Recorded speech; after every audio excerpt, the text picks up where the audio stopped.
we could chat, as we often do, for hours and hours. Indeed. But I don't think the YouTube audience wants to see that. So let's talk about actually something you want to work on today. So I genuinely, as I was saying, like, I really need help in doing different sort of sewing things. I never actually had a formal sewing class since my middle school home ec class, where we spent 6 weeks on sewing, and that was incredibly simple and basic, as it should be. So sort of higher level sewing questions, I'm often at sea, and genuinely need help. So I make lots and lots of pillows because I change out my pillows seasonally.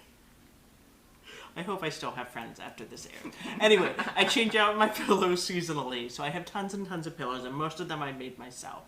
And I usually just do like a simple square with an envelope back, which Andrew has taught me how to do, and I appreciate that. But I really would like to be able to add piping to these pillows, and I genuinely have no idea how to do it. Okay, it's super easy. I will say, just going off of what you just said, like you said, I taught you how to do an envelope back. I just want to put out there, as you probably all know, YouTube is a treasure trove of tutorials for all of these things. And I'm not necessarily going to tout myself as an expert. And so when Shannon says she wanted to learn how to put piping on a pillow, I watched a YouTube tutorial to learn how to put piping on a pillow. For some reason, YouTube never occurs to me. I just always ask somebody else who watches YouTube and then explains it to me. I don't know. But we're going to do that. So I whipped this up yesterday. So this is basically what piping looks like around a pillowcase. It's such a nice finish to a pillow. It is a really nice, it gives it a little added texture. Also, you know, most furniture has some sort of form of cording or piping around their cushions, and so your pillows can kind of match that aesthetic. It can also be a nice way, like in this I matched the piping, but a lot of times you can just do a really poppy contrasting piping that is a fun little decor element. Now, I bought pre-made piping. You can easily make your own piping and sew it on all at the same time, which was actually the tutorial I watched. And it's really easy, but you need to have the cording, and then you need to prepare the fabric strips. And that's just too much for this short little video we're doing today. So I didn't sign on for that. Pre-made piping is super easy. Pretty much any craft store is going to have it. Probably your quilt shops, a lot of them will have it as well. And so then we're going to be working with a pillow top that you've made. Yes. So you want to show that? Yeah, it's an Ohio Star, which is my favorite patchwork design because Andrew is my Ohio Star. I was born and raised in Ohio. Star, maybe not so much. Well, we went to college in Ohio. I'm from Pennsylvania, but we went to college in Ohio. So Ohio has a special place in my heart. And I just love this design. I think it's so beautiful. It is beautiful. And Yeah. you see them, I mean, you see them in like the Ohio Store is a very common quilt block. Yeah. I don't know, there's just something really nicely graphic about it, but yet it's also old-fashioned. It's a very old design. It's traditional, yeah. Yeah, and so I wanted to kind of play that up in this particular quilt top that I made with the bright orange and the really saturated navy, I think are much more modern.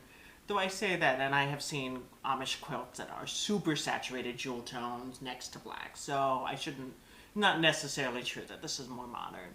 But the one thing that is really modern about this, that's super fun, is the center patchwork is a bobby pin print. It's adorable. Which I absolutely love. The grandmother that I was talking about had her hair done every week in a like a feather, not a feather, like a wave. Finger waves, yeah, like finger wave. And the beautician would put like 1,000,000 bobby pins in her head. So bobby pins are definitely something I think about with my grandmother. And I just love how fresh and current it is, but also old-fashioned. What I also like about this pattern is from a distance, it just looks like kind of lines in the, like orange lines in the blue background. And so it just gives it some texture. But then when you look up close, you're like, oh my God, they're bobby pins. Yeah. That's adorable. Yeah, I love that. Yeah. I love it. All right, so we have this as the front of the pillow.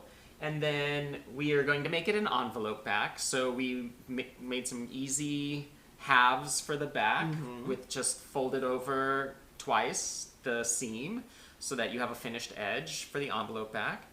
And then we're going to take some piping and we're going to head over to the sewing machine and put it all together. Yay!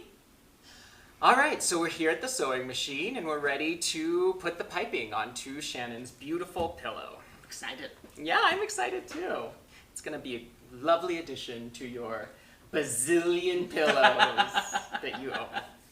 All my pillows are very special to me, but this one will be the most special pillow. Because it's on YouTube. That's right. All right. The most famous pillow. Famous. To begin, Shannon unpicks the basting stitches of the first couple inches of the piping and then lines up the raw edge of the piping with the raw edge of the pillow top, which is right side up. She's using a zipper foot which is lined up snugly against the cord of the piping and has moved the needle position so that it is as close to the cording as possible. Shannon begins with a couple of back stitches and then sews along the cord inside the piping.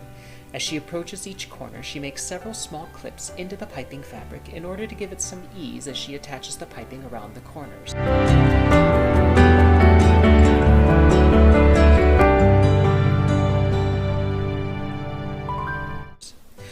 Once she is almost all the way around the pillow, Shannon backstitches a couple of inches away from where she started and cuts away the excess piping, making sure she has about an inch of extra piping fabric.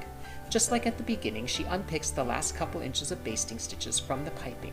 She cuts the cording so that the end lines up snugly with the beginning, folds over the extra fabric to cover the raw edge, and lays the beginning of the piping into the folded section of the ending piping. She pins it all together and sews it closed.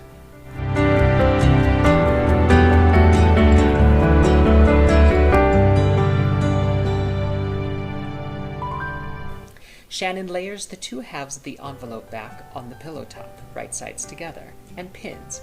She sews around the entire pillowcase until she's back where she started.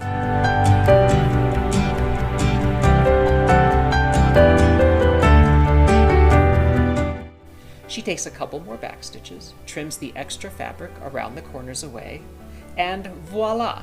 The pillowcase has piping. All right. All right, I'm so excited. It's done. So let's turn it inside out and see the big reveal. How it goes. How was the process? It was both easier than I was expecting because it's very, like, once you understand, once you have it explained to you how you're doing piping, it's not very difficult at all to understand. But the sewing was trickier than I was expecting, and I would advise people who are adding piping to something for the first time to just go really slow. You're not going to be able to blaze your way through it the way I usually do when I'm sewing patchwork or something Sure. like that. It's slow and steady, That makes definitely sense. with the race. And I also found myself using the hand wheel to crank around the corners versus sewing around the corners. I just felt like I needed that control. Okay.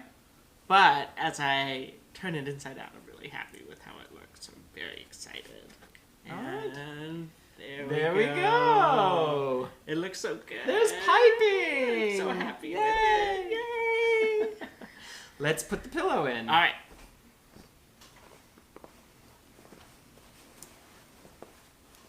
That's when the piping really pops.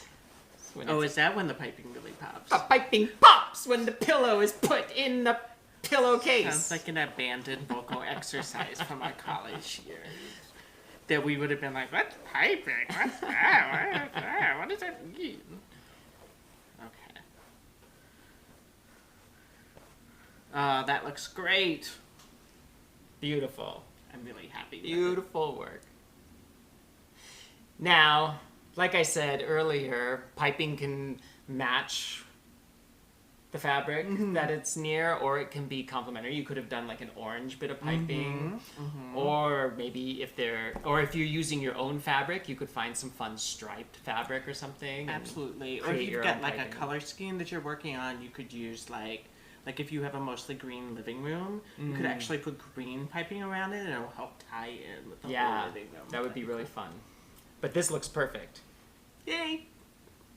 Wonderful job. Thank you. Thank you for teaching me how to pipe, Andrew. Thank you for coming onto my show and being Talking so endlessly about my grandma. wonderful. That's right. I could talk much longer about all of that stuff, but alas, I don't think our viewers would sit Yeah. that long. Even their patience would be tried at that point. So I'm going to take my beautiful pillow home with me. Thank you. Good. Wonderful. Thank you everyone for watching this video. If you like it and want to see more, click the subscribe button below. And also check out my website. The link is below. And yeah, thanks and I'll see you again. Happy quilting, happy sewing, happy crafting. Bye. Bye.